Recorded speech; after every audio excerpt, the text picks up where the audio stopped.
It's a Teen Talks Kitten podcast where I embarrass myself. Hello, and welcome to episode number 129 of the Teen Talks Kitten podcast. My name is Vango. I hope you guys are doing very, very well. Before we get started, like they tell me to say every single episode, make sure you like, share, follow, all the things to help the podcast grow and stuff. I have been getting a lot of views on the recent episodes, at least like more than my average, which is not even a lot, but like it's whatever.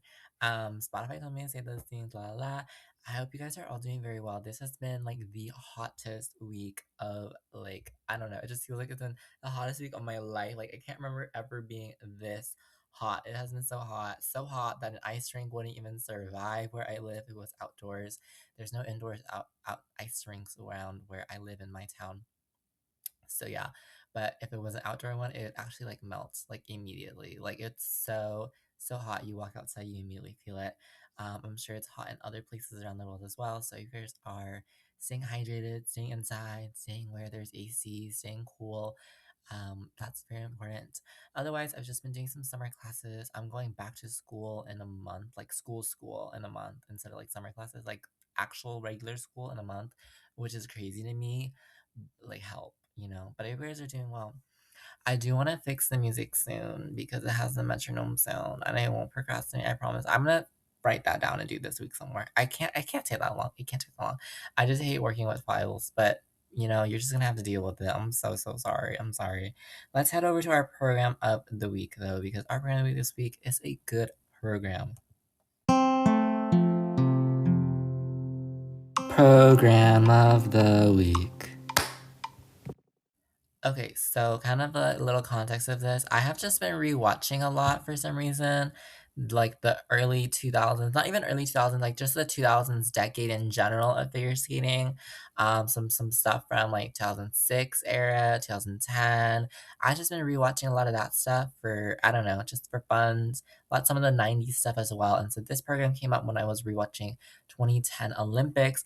This is Miki Ando of Japan and her short program at the 2010 Olympics, which was set to Requiem by Mozart, which I'm sure you know, I'm sure you've heard. Mozart's Requiem is a very dramatic piece of music. And I just feel like Mickey Anna delivers this performance with a lot of drama and with a lot of elegance at the same time. Like she looks like she's very experienced. This music is not really overwhelming her in a way. She starts with the program like kind of dramatically, hands up to the sky kind of thing. And she heads into her crossovers, which are go really, really, really fast. And she has this just intense look in her eyes, so focused, so concentrated. But again, the music, it just feels like it fits her music. The music is loud, it's rushing. She heads into this long held edge into her triple loop combination, gets it done, gets her foot down on that loop, but it's fine. And then she's good. She does a little more crossovers and she heads again, just so much speed generated in such few crossovers, I feel like.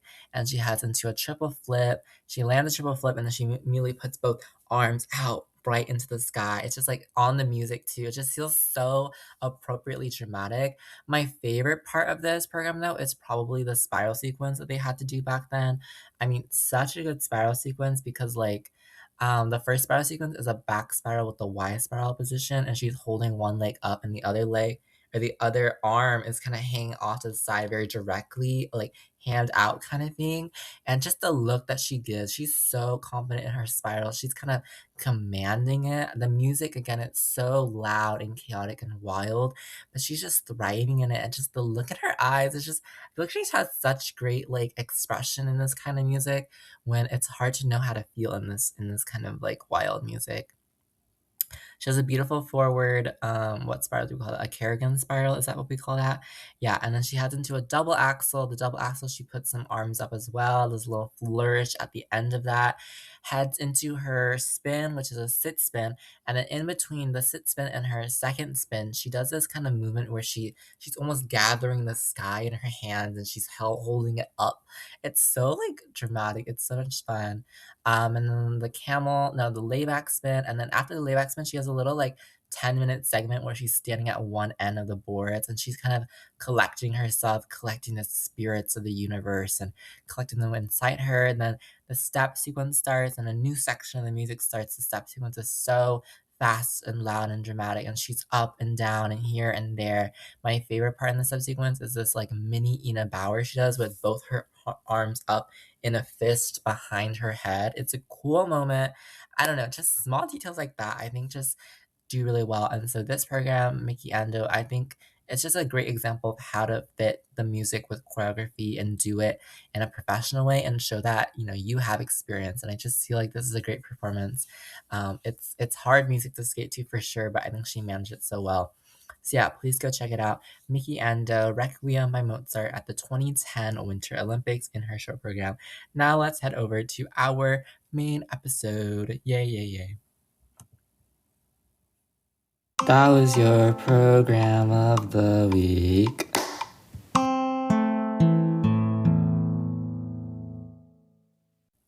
Okay, so context for this main episode, I guess.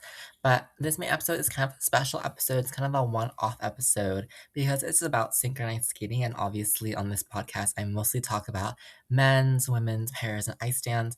But there is kind of a synchronized skating, which is very much related to figure skating that I am going to talk about today.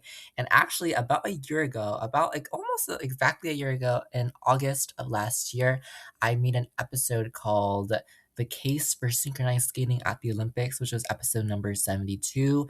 And that episode was just one of those episodes I had made, um, how do you say, kind of out of a whim, kind of out of kind of not boredom, but obviously in July and August, there's just absolutely nothing in figure skating going on. So it was one of those video essay episodes where I was talking about synchronized skating and I was talking about how, maybe it potentially could be about the Olympics or in the Olympics, how it could potentially be integrated in the Olympics? What are some, pros or what are some advantages that maybe the IOC, the ISU will help consider? Maybe what are some of the drawbacks that might lead them to maybe be discouraged to add synchronized skating to the Olympics? And so it was just a video essay. I mean, synchronized skating going to the Olympics has been a topic, I feel like, for a while, but it was just an episode I made kind of combining all of the different reasons, combining everything into one episode just to make for a video essay. I didn't really think that much would come out of it. I really didn't pay attention to synchronized skating before or after that episode, really. Just some results here and there that you see on Reddit and whatever. But the IOC, the International Olympic Committee, and the ISU, the International Skating Union, just announced last week, early last week, that synchronized skating will be at the 2030 Olympics in France, in the French Alps. I believe all the skating events are being held in Lyon in France, if I'm remembering correctly. But yeah, anyway, synchronized skating will be at the 2030 Olympics. So therefore, I predicted the future, and everyone should very much thank me because I am such a genius. I think I remember being kind of discouraged, if you will. I was thinking like maybe it just isn't realistic, and so maybe I really didn't predict the future because I didn't think it would happen. But now it is happening, and I'm very happy that's happening. I think a lot of people in the figure skating community are very excited to see synchronized skating at the Olympics, and yeah, all right. So this episode is really going to be it's not similar to last year's episode. If you want to go back and listen to last year's episode, it is episode number 72, the case for synchronized skating at the Olympics. This episode is going to be kind of some similar things obviously about what is synchronized skating, kind of a rehash or refresh about what synchronized skating really is. Then the new stuff is really going to be how it will be introduced at the Olympics because synchronized skating in its existing form, kind of right now, is not the same, very much not the same as how it will be introduced at the Olympics. And it is very, very, very different at the Olympics compared to the other four disciplines of figure skating: men's, women's, pairs, and ice dance. So it's a whole different system. And I think it's going to take a little clarification, a little explaining about why it's so different at the Olympics.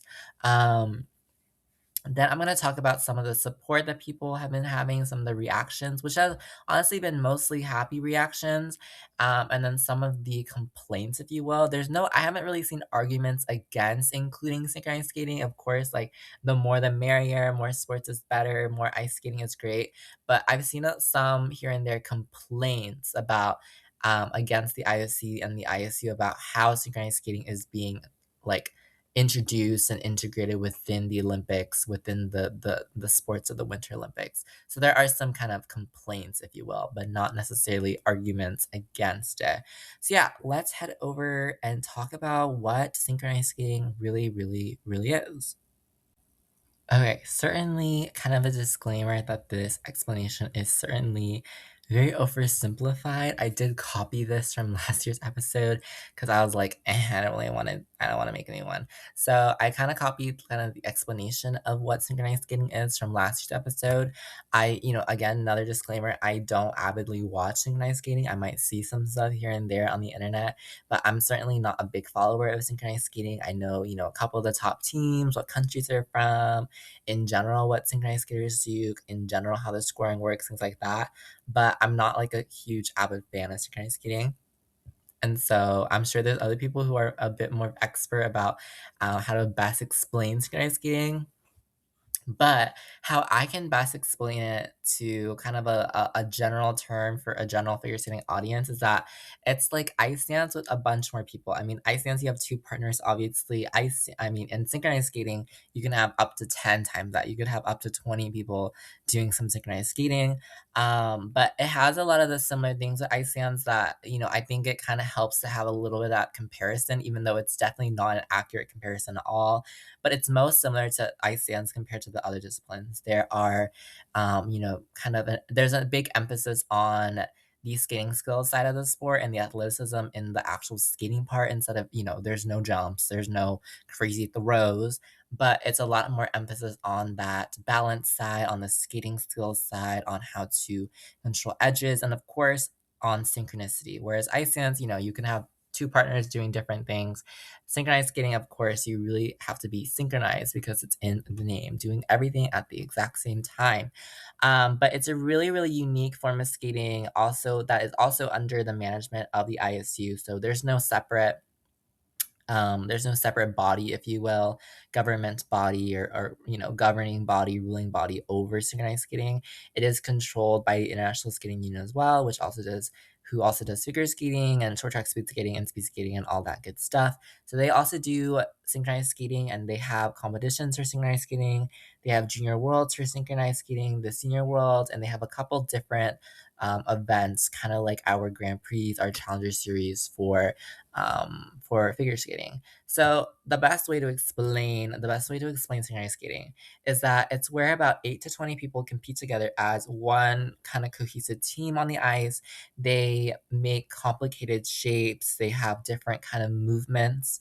Most teams tend to be around 16 skaters, though you'll see that this is different from how the Olympics are going to implement it. There are no throws, there are no jumps, no one's, doing triple axels here, there's no one doing quads in synchronized skating. The main focus, of course, is on synchronization, doing everything at the exact same time. You'll get points deducted if, one person is off or the whole element is off. There are 5 different elements in the short program and 8 different elements in the free skate for synchronized skating. The elements include different formations, which are kind of shapes that the skaters align themselves in, and the elements. So the shapes are the block shape, the circle shape, the line shape, and the wheel shape, and they're kind of like what they sound like, if you will. Like the circle shape is where the skaters kind of align themselves in a big circle, if you will, and they do different movements within that circle. And the grade of execution is based on how well they execute that, and all of these different points that we have as well, similar to the ones we have in figure skating. So those are the shapes, but then you also have elements that you do in the program as well. So the elements are the artistic element, the creative element, the group lift, the intersection element, the mix element, the move, the note hold, the pair, the pivoting or the linear element, the synchronized spin, the traveling rotation element, and the twizzle element. So clearly some of those elements are, similar to what we know and love in figure skating. Twizzle sounds very familiar, lift sounds very familiar, things like that. But there's also some elements that are different, like an intersection element that is just not possible in figure skating. So the intersection element, from what I've seen, is kind of where like the synchronized skating team, they kind of split up in terms of like two different groups, and then they kind of intersect each other, if you will. They move towards each other and they make an intersection. I've also seen a cool move with Twizzles where kind of the same idea, two groups, and they kind of twizzle in and out of each other, which is really cool. They're twizzling in different ways and they don't, make any impact at all, which is really cool. So, a lot of things are similar to figure skating, but again, it is a huge emphasis on the team aspect, the synchronized aspect, and different elements for sure. And of course, with so many more people on the ice, you can show different things, you can show different images, you can create different ideas in people's heads, you can create different just things in general, right? You can create different shapes and cool moments with so many more people. But yeah, in terms of the figure skating and synchronized skating kind of share the same exact scoring system. It's the same idea, same GOE, same +5, -5.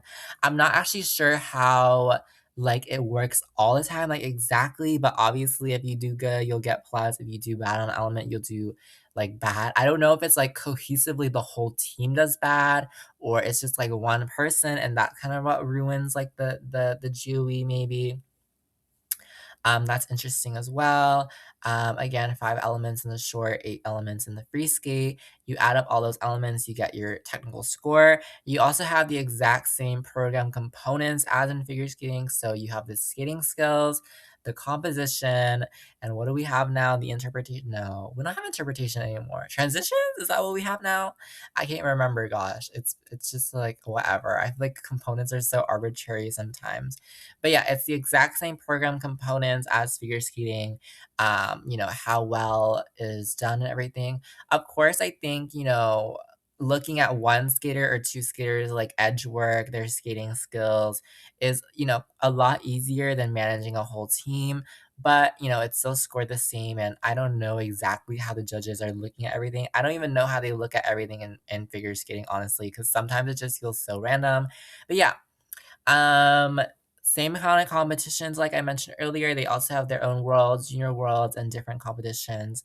There are a lot of teams around the world doing synchronized skating. I think the biggest countries for synchronized skating are the U.S., Canada, and Finland is very very good at synchronized skating. And there's teams from Australia and Japan. Just like figure skating, there's skaters from all over the world competing in synchronized skating as well. Yeah, also, the same idea with music and costumes. I mean, they're not just skating in like white tops or anything. They're also skating to music. They're also coming out with themes and ideas for programs. I've seen, some creative ideas here and there, mermaids and demons and monsters. And, it's cool when you can have a whole team. Maybe part of the team is representing one theme and the other part of the team is representing the complete opposite of that kind of thing. I think that there's just so much potential for that, obviously in the costuming as well. A lot of teams do tend to have kind of the same costume style, but maybe, some skaters have a little different decoration, a little different vibe to their outfit than some of the other skaters in the team. But in general, I would say from what I've seen from synchronized skating, it tends to be kind of everyone's wearing the same exact outfit, same exact colors, same exact everything, kind of all the same. I don't know what else can I say about synchronized skating. I do think it's cool. I do think it is super, super, super interesting. And if you would love to go watch some synchronized skating, the ISU has, the world streams available on the YouTube. You can see some of the top teams in the world. I know the Helsinki Rockettes, I believe, were the recent World Championship winners. The Hidden Nets from the USA are a really big team. Team Skyliners from Canada, I believe. Yeah, there's a ton of teams. There's tons of skating, and it is a. I would say that I feel like a lot of people haven't heard about synchronized skating, but it's a lot bigger of a a group of people than you would think maybe, in terms of like how many there are. There's a big interest in this kind of sport, the team aspect of it. Compared to single skating, maybe single skating is like isolating and lonely and not fun, or pairs and ice dance is kind of like everyone's always breaking up, everyone's always splitting up. But I guess when you're in a team setting, I feel like that's the main thing that maybe draws people to synchronized skating is the camaraderie, the encouragement from other people. And yeah, I think that's kind of all I have to say about the basics of synchronized figure skating. Last year, I did watch a program and kind of go through it with people or on the podcast, but I won't be doing that this year. That's kind of a simple, basic explanation of synchronized skating. That's the best I can do in about 10 minutes, okay? Because, if you try to explain figure skating and men's and pairs and ice stands and men's, women's pairs and ice stands in 10 minutes, I bet you couldn't because it's so much. And so that's a really basic explanation of what synchronized skating is. So, yeah. So, how it currently exists is way different from how it will be introduced at the Olympics, according to the IOC and the ISU. So like it's like I'm telling you, it's so much different. So instead of like this whole synchronized skating thing and just calling it synchronized skating, they are calling it synchro nine. And you might be like, why nine? What's with the number nine? And again, like I said above, the current teams that I've seen at the World Championships are currently teams of 16. And for Synchro 9, it will be teams of 9. I know. That's crazy. That's crazy. But yeah, it will be Synchro 9. And it is very, very interesting how they're doing this. I don't know, just very interesting. So I have a couple articles, not articles, reports from the ISU and the IOC to read here, kind of just to help explain how different it's going to be. So, of course, like some of the elements I'm sure are being kept the same. They're still going to do kind of the same thing on the ice. So, back in December, I guess that the ISU already kind of announced this whole Synchro 9 thing business was going to start, but they didn't announce until last week that Synchro 9 would be added to the Olympics. But I didn't personally know that Synchro 9 was starting back in December. They already announced it. But this article is called Synchro 9, A New Era for Synchronized Skating Begins. It's from the 23rd of December, 2025. And ISU, they're launching Synchro 9. And I guess back then their goals were to quote unquote elevate the discipline, expand its global reach, and strengthen its pathway toward an Olympic future, which they did succeed. So you go, ISU, you go. So yeah, teams of 9, which is different again from teams of 16. This was a way different thing. Of course, like that's almost half the team, right? Going from 16 skaters to 9 skaters is 7 skaters. Very much almost half the team is shrinking. This team is shrinking in half. So yeah. So the ISU actually announced back in December that synchronized skating, the Synchro 9 business, would actually be at the 2028 Winter Youth Olympics, which are, if you don't know, the Winter Youth Olympics are kind of the Olympics of the junior level that skaters can often compete in when they're junior skaters, when they're younger. And I guess they already announced that Synchro 9 would be at the 2028 Winter Youth Olympics, which will be held in Italy, Dolomiti Valtellina in Italy, which is interesting, of course, since we just had the Senior Winter Olympics in Italy as well. But yeah, the 2028 Winter Youth Olympic Games are being held in Italy, and Synchro 9 would be there. And so that's kind of the news we got, And so here are the goals they had with Synchro 9. This is what they said. They wanted to make a dynamic new event concept, okay, which is true. Synchro 9 is cool. 9 skaters, something a lot of people have never seen before.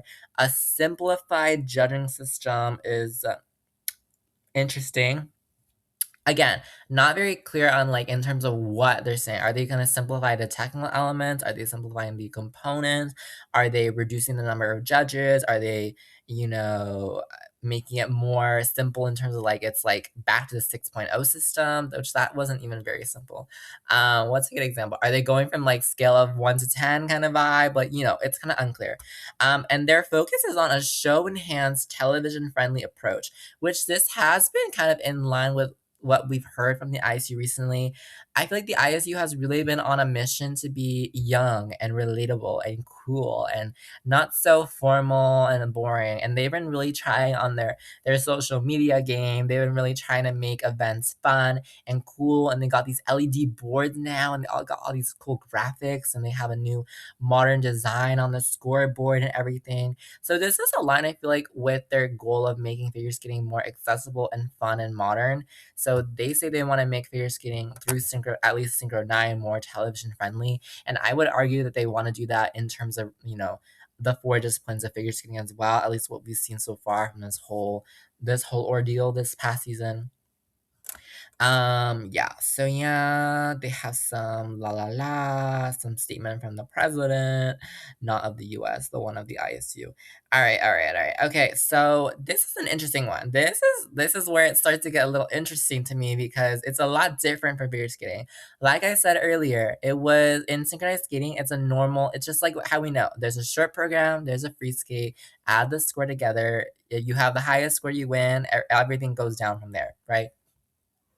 All right, back in December, they said Synchro 9 is built around a unique format providing head to head battles between teams of nine skaters for enhanced competitiveness, which is so interesting to me because figure skating to me is not a head to head sport. Right? It's not like you are trying to beat your opponents, of course, but it's not as dependent. It's way more dependent on you compared to like you know what I mean? Like it just feels more dependent on you. If there's like basketball, there's like two teams that are going head to head. Like I get that, but like one, I don't know how to say. Like I don't know if it makes sense, but figure skating to me has never been a sport where I imagine like a round robin format or like a knockout tournament format where if you win you move on. Like it just doesn't seem like that kind of sport to me. I feel like it's just like never been like that, and so this is interesting. So we're breaking from, the tradition of short program plus free skate equals total score, you win, la la la. Now there's going to be nine skaters on each team, and they're going to have head-to-head battles. Again, they talk about a judging system that is not, they're not really clear, but it says it will be clear, intuitive, and anchored in team dynamics and creativity, ensuring greater transparency and audience understanding, which has been a common thing that people have brought up as a main factor in discouraging people from getting into figure skating is that this sport is so dang complicated to watch. People don't understand the scoring system, and that really like turns people off the sport. So I get it. And so I guess if they're trying to boost audience understanding, that must be a really good thing in this judging system. Again, not sure how they're gonna do that, but okay. And then the whole greater transparency, so judges or skaters won't be confused about their scores, which was a big ordeal in ice dance last season, early ice dance last season. Like, oh, what does this mean? What does an exclamation mark mean? Piper Gillis talked about that in ice dance last season at one of the events where she was like, she understood the audience's struggle and trying to understand ice dance because it's so complicated. So again, I mean, it sounds good that they're making Synchro 9, simpler, and we'll have to see how this will translate maybe into the other disciplines of figure skating. Maybe if they're doing this whole thing and it's like a test run for men, women, pairs, ice dance, who knows? And they say this will result in a spectacular show with a broadcast friendly format that delivers emotional impact. So again, trying to be story like stuff like that. Okay. Um, la la la. Teams of nine skaters will make it easier for member federations to create new teams, enhancing inclusivity and accessibility. This is an interesting thing as well because, I did mention earlier a few teams from Finland. So how things synchronized skating works is it's not like every country sends one team. It's like different clubs within a country are sent to a competition.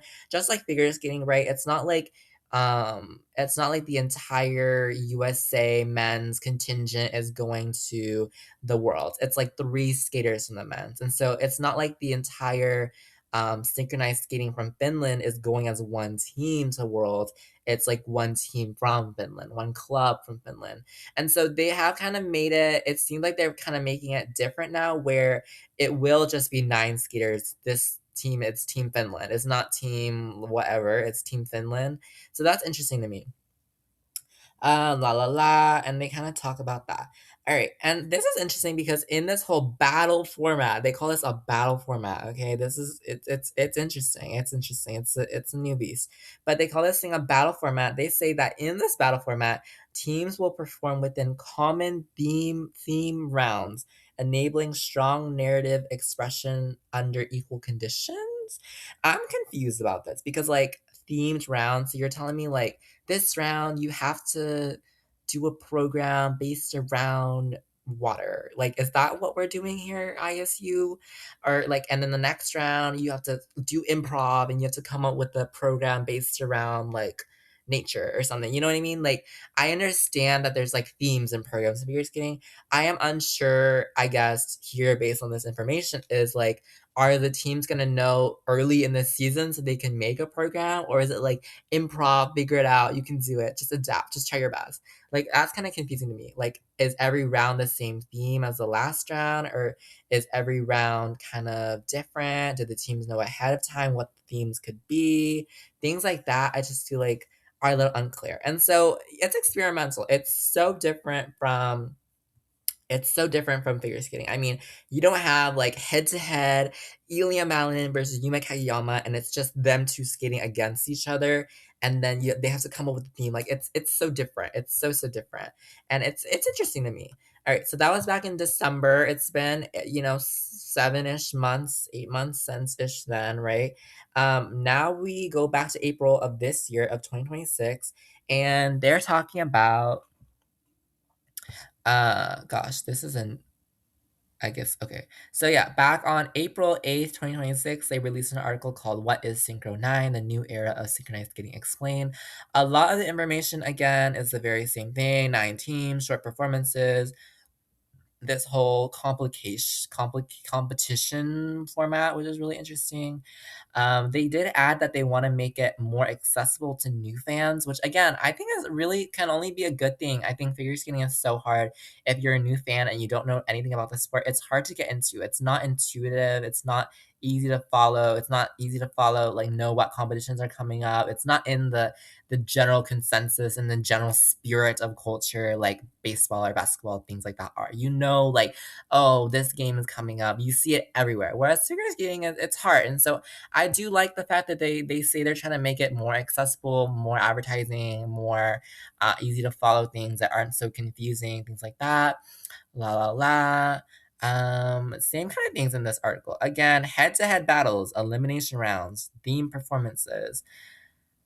Okay, this format they say adds a new level of excitement and unpredictability, which to me, unpredictability means that like maybe the skiers won't know what the themes are. The skiers, maybe the teams won't know who they're going against, which is interesting. Unpredictability, I feel like that could mean so many things. Like, is it unpredictable for the fans, or is it unpredictable for the skaters, or is it unpredictable for both? Like, maybe the skaters know the theme ahead of time and they're just not allowed to tell anyone, or maybe like only the fans know the theme and they're just like the skaters are subject to whatever the IC wants.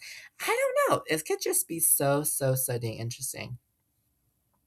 Yeah, they just kind of say the same things again. But the added information was that at Worlds in Prague during the gala, they did have a Synchro 9 team kind of show what Synchro 9 is all about. They were from Finland.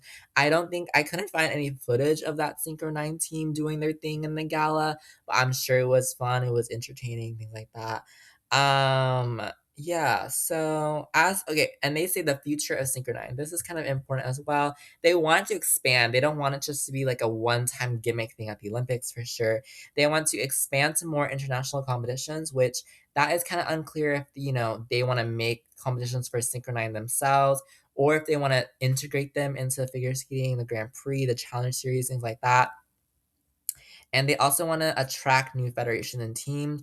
Of course, I think Synchro 9 is very like appealing because you got a group of skaters together from some smaller country maybe that doesn't have a ton of ice infrastructure. You can make this big synchro team. It's not like everyone has to be single skaters or pairs or ice skaters. Now you have this option to get 9 people into a team and build a team and get some representation for your country, which is really cool. And I think that's a great option. It adds some more variety, gets more people out in figure skating. And of course, in figure skating, in singles, for example, there might only be one spot for worlds or one spot for Europeans for your country. And, if you're in Synchro 9, you have definitely more chances to skate even more internationally, which is cool. And yeah, they want to play a key role. This is interesting too.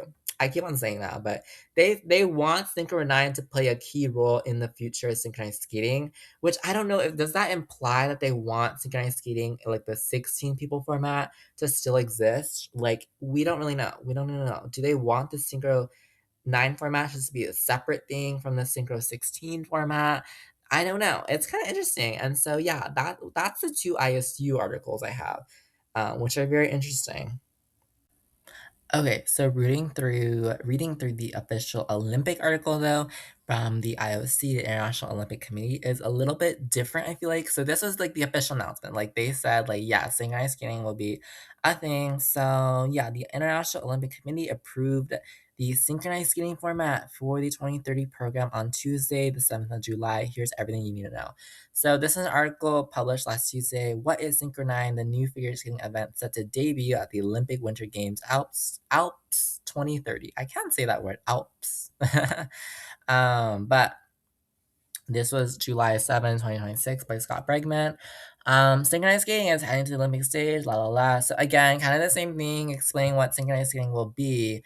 Again, it says it'll be a knockout structure here. So not just like round robin, I guess, but like if you don't win this battle, if you will, this themed round, this themed battle, you're out, I guess. You're out. So again, I don't know. This is interesting to me how it's gonna extend competition. Like, is it gonna be longer than a short program in free skate? Because you have to have all these teams battling out against each other, I guess. Like, how is that gonna work? Are you having two teams on the ice at the same time and like you get one half, you get the other half, and it's like a breakdancing battle. Like I'm so confused. I'm so confused. Um, it says that it will be staged in the existing figure skating venue. So it will be held in the same area, same whatever as figure skating is. So that would be good to see them all. So if you're a fan, right, and you want to watch figure skating and you can watch synchronized skating at the same time or like, similar days and you don't have to like go to a whole nother place to go watch the synchro events. Yeah, so that would be interesting. So this is actually part of it. This is an interesting thing to me. They also published an article, the IOC, about the Alps 2030 will be the first gender equal Olympic Winter Games because of freeride ski and snowboard and synchronized figure skating athletes to debut. So they will have equal events for equal gender in the 2030 Olympics. And something kind of interesting is that these Synchro 9 events will be women's only. So it will be women's only in the Synchronized events, which is a point a lot of people did bring up. And I will again talk about that later.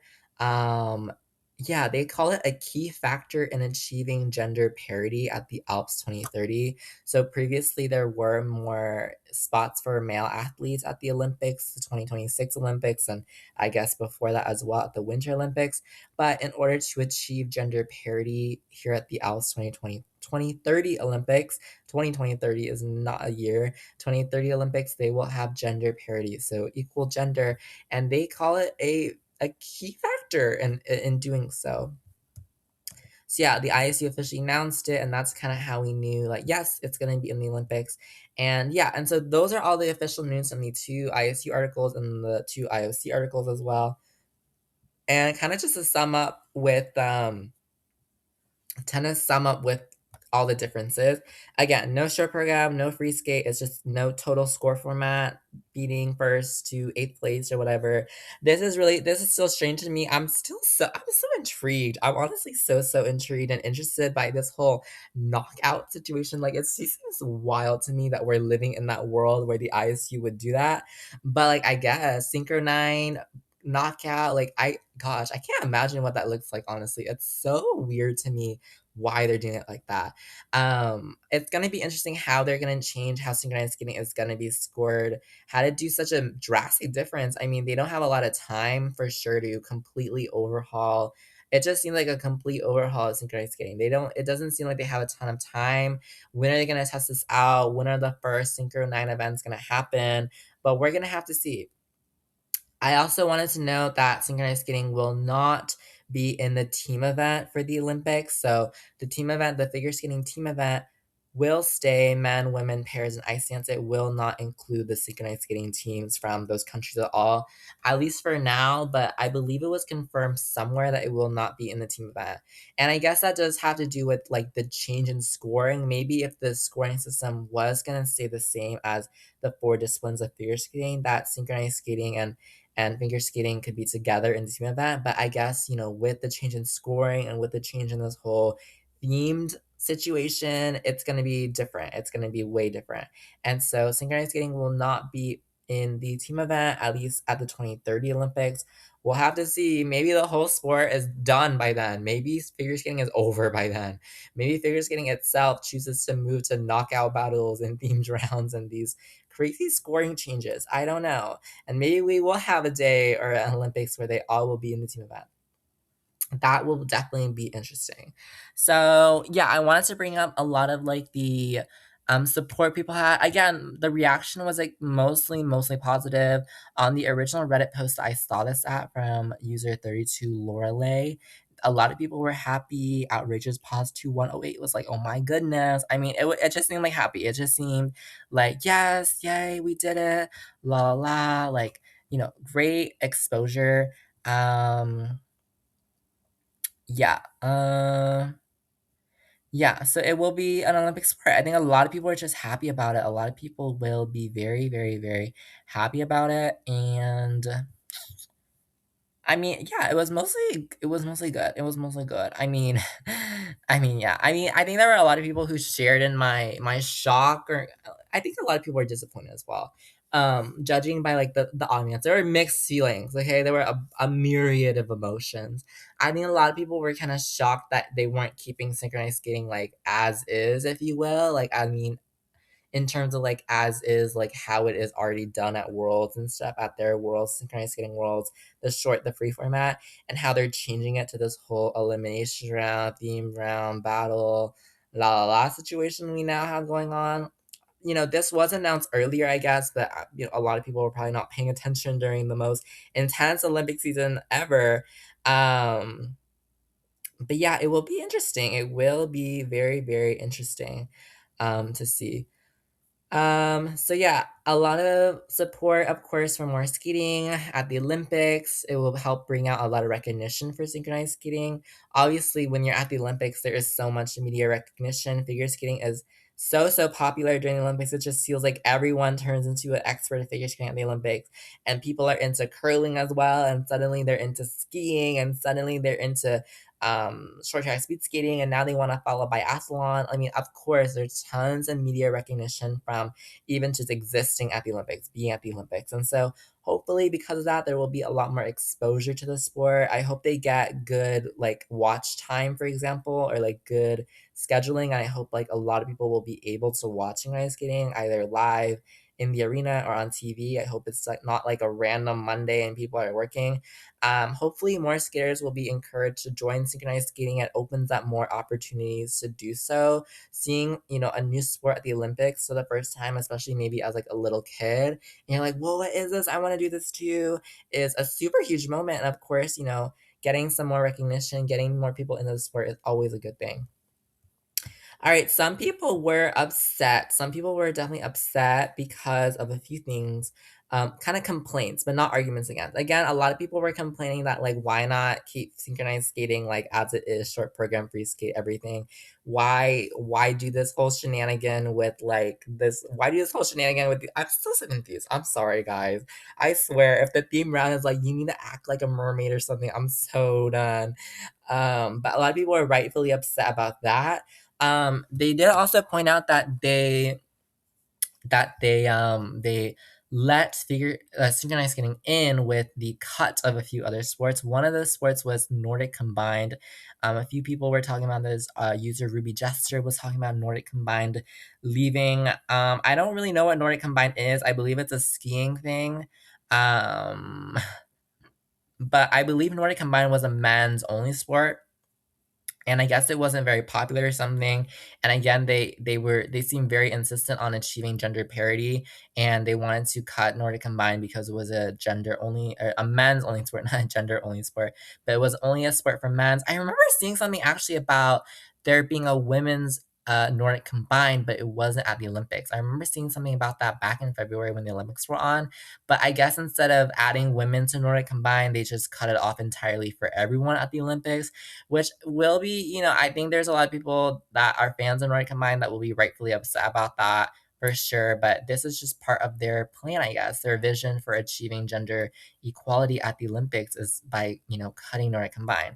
On the other hand, that does mean that, again, like I said earlier, these spots for synchronized skating will be only for women. There will not be any men in these teams, which is very interesting, which is very, very interesting. Again, they're trying to achieve gender equality, which I fully support, which I totally get.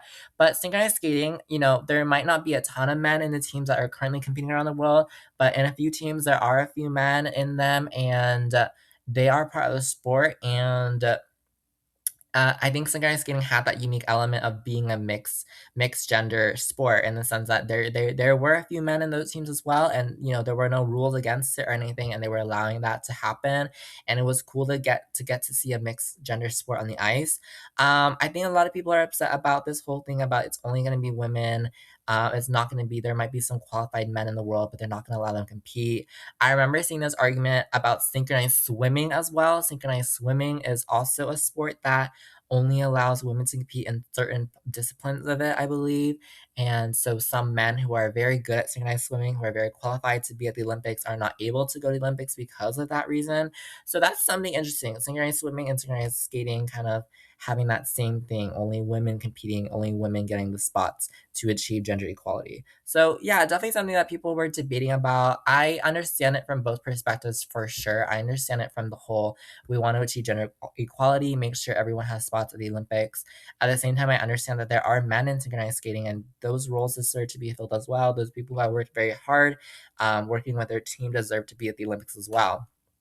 Of course, if they're qualified and they're skilled enough, which many of them are, to be on these top level elite teams competing at worlds and everything.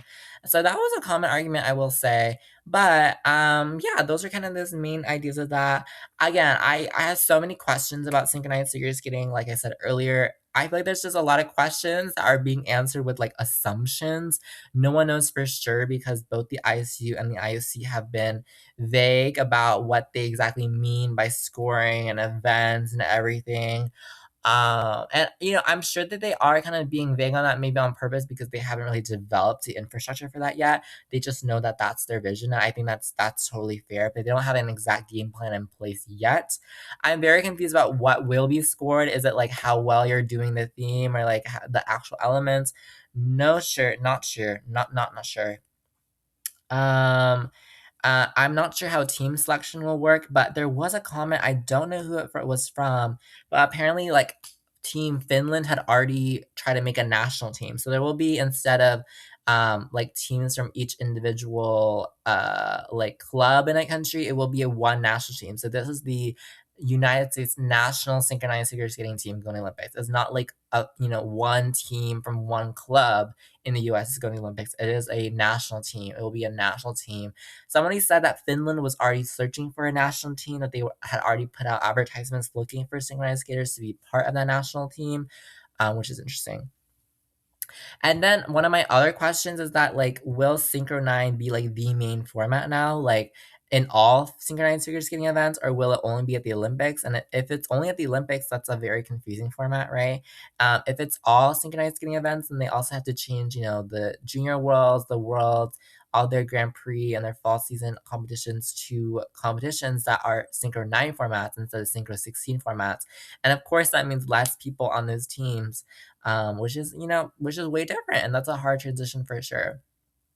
So some of the things I'm confused about for sure. Some of those things no one has answered yet. The ISU, please tell me. But anyway, I think in general, I just have a lot of optimism, and I think that's a good thing to have here. I think a lot of people are worried, of course, about all the changes and everything, but I'm here I feel like it's a good thing that, at least we're getting it. At least we're getting something at the Olympics. I feel like maybe it's not ideal. Maybe it will work up to being that ideal thing we want. But in general, hopefully this will get a lot of more people interested in figure skating, a lot of people into the sport. And yeah, I just hope that's a good thing for synchronized skating and the growth of the sport in general. Maybe this next quad, I mean, we've seen a lot of things from the ISU. Maybe this next quad is just a lot of like experimentation. They announced the whole Beijing 28 combined world championships and all the ice sports kind of things. They've announced the changes in judging, of how like they want to reduce national bias and things. They've also discussed changes in jumps. They're implementing the 6 jumps in the free skate night season for the men's and the women's. So it just seems to be a lot of experimentation, and this is just another example of that. This whole Synchro 9 thing, a huge example of experimentation, but we're gonna have to see how it works. We can only hope that, everything will certainly work out in the future. But yeah, that's pretty much it for this episode of a Teen Toss Game podcast. My name is Van Gogh. I hope you enjoyed me ranting for like 50 minutes about this whole synchronized skating ordeal, and however it will end up. I'm very optimistic about it. Next week, we'll talk about whatever other crazy news comes out about figure skating. And yeah, I will hear from you guys next week. Thank you so much for listening to this episode. And I will see you. You will hear from me, etc. I never know what to say at the end. And bye bye.